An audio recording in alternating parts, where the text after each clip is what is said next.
ओम। मैं डॉक्टर रघुनाथ राय सर्वश्रेष्ठ भाषा चैनल में आप सबका हार्दिक अभिनंदन करता हूं। आशा और विश्वास करता हूं कि इस सर्वश्रेष्ठ भाषा चैनल से नित्य प्रति लाभ उठाते होंगे तथा दूसरों को लाभ दिलाने हेतु शेयर, सब्सक्राइब और लाइक करते तथा करवाते होंगे। तो आइए आज मैं इस सर्वश्रेष्ठ भाषा चैनल में कर्म कारक की अंतिम छोर की ओर चलते हुए आपको मैं बताऊंगा, दो सूत्रों की साधारण व्याख्या करूंगा, इन आशा और विश्वास के साथ कि आप इसे भली भांति समझेंगे और दूसरों को समझाने का प्रयास करेंगे। तो कर्म कारक के जो अंतिम दो सूत्र है वो क्या है? पहला कहा है कर्म प्रवचनीय योगे द्वितीय। यह सूत्र कहता है कि जिन उपसर्गों का प्रयोग उपपद के समान होते हैं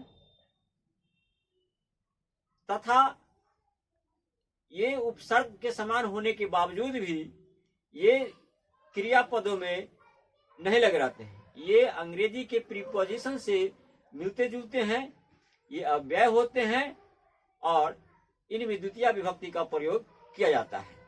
उदाहरण के तौर पर हम कहेंगे कि अनुहरिम सुरा, या फिर कहेंगे कि अनुहरिम सुरा के अलावा दूसरा उदाहरण हम दे सकते हैं इसमें अति देवान कृष्ण, अर्थात यहाँ देवान में और अनुहरिम ये दोनों में द्वितीय विभक्ति का प्रयोग हुआ है। तो इसी प्रकार से एक दूसरा सूत्र आपके पास है जिसका नाम है अभिनिविश्च, अर्थात अभि और नि ये दोनों उपसर्ग यदि विष धातु से पहले आता है तो निश्चित रूप से इनके साथ द्वितीय विभक्ति का प्रयोग होता है। उदाहरण के तौर पर हम कहेंगे कि इसका सन्मार्गम अभिनिविशते, तो यहाँ सन्मार्गम में द्वितीय विभक्ति हुआ है। तो आइए इन दोनों सूत्रों को मैं आपको व्हाइट बोर्ड पर लिख देता हूं इस आशा और विश्वास के साथ कि आप भी अपने कॉपी पर लिखेंगे और याद करेंगे। तो आइए इन कर्म कारक के अंतिम दो सूत्रों को मैं साधारण व्याख्या कर रहा हूं व्हाइट बोर्ड पर।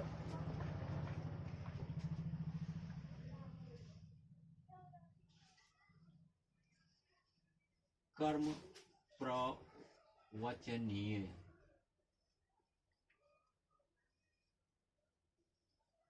द्वितीय, यही सूत्र है। ये कहता है कि जिन उपसर्गों का प्रयोग जिन उपसर्गों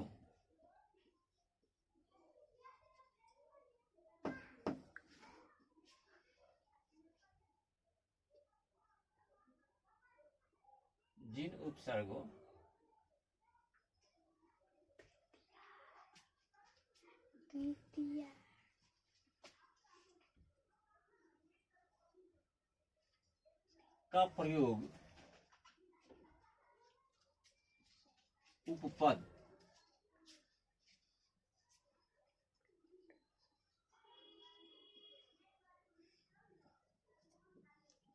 के समान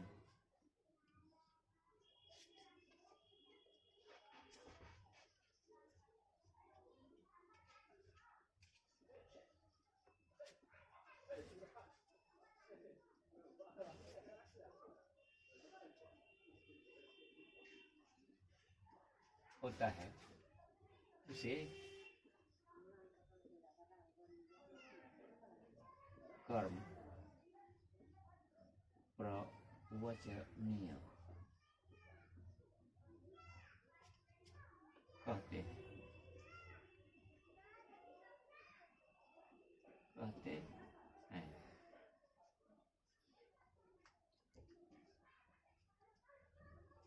ये वे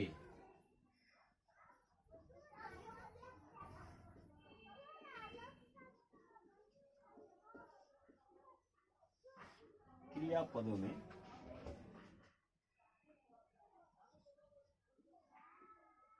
नहीं मिलते।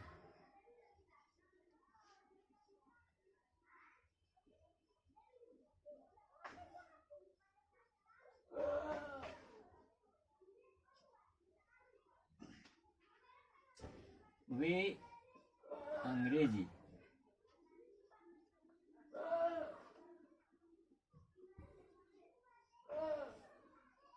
के प्रीपोजिशन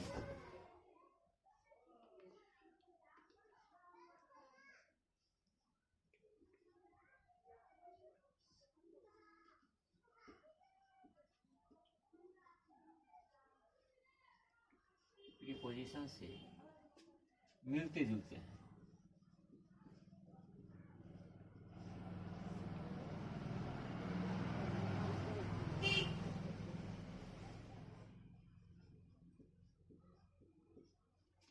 वे अव्यय होते हैं।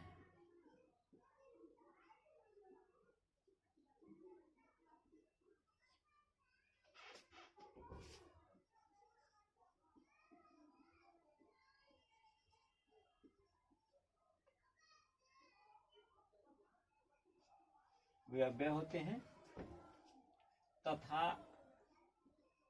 इनमें द्वितीय विभक्ति होती है।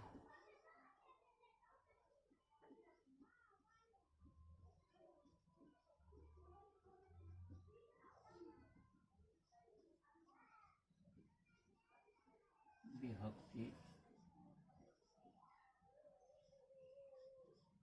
होती है यथा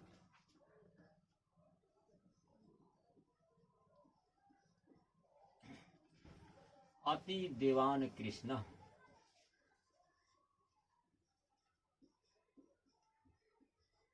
अति देवान कृष्ण, अनु हरिम, अनु हरिम सूरा,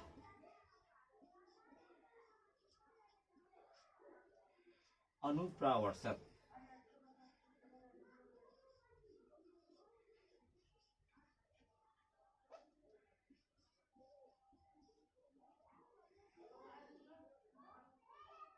यही दो ही उदाहरण दीजिए, बहुत हो गया।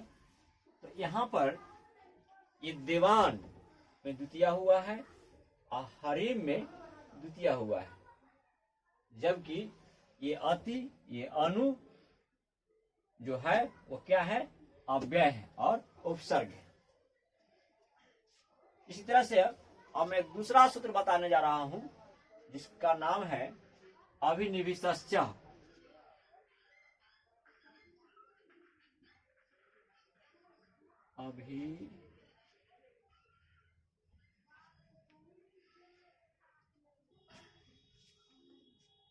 अभिनिविष्ट, ठीक है।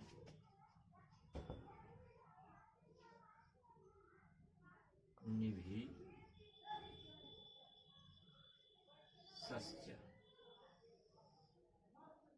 अर्थात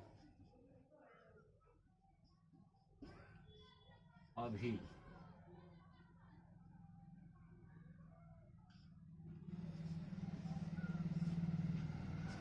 और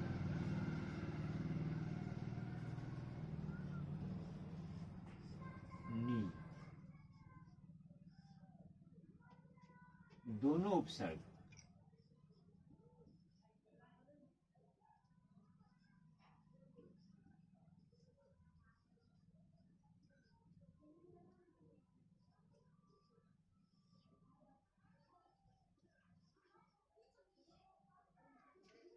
यदि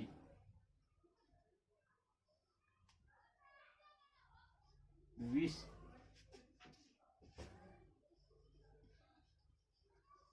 धातु से पूर्व आए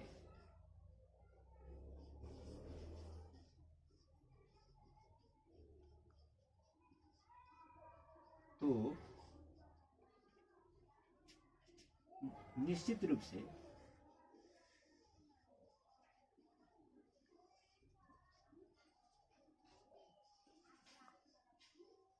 द्वितीय विभक्ति होती है।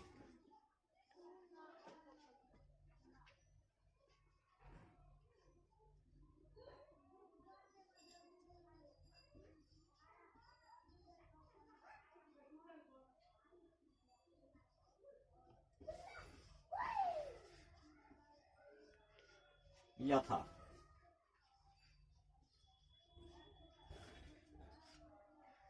सन्मार्गम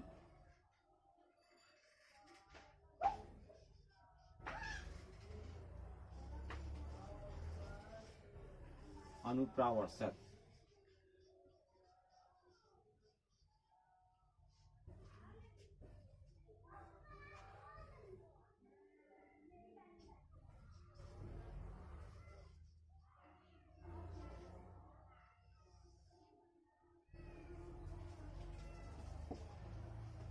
यहाँ सन्मार्गम में द्वितीय विभक्ति हुई है। आप इसे भली भांति अपने अभ्यास पुस्तिका पर नोट कर लेंगे और याद कर लेंगे। इन्हीं शब्दों के साथ आज मैं इस कड़ी को समाप्त करता हूँ। ओम शांति।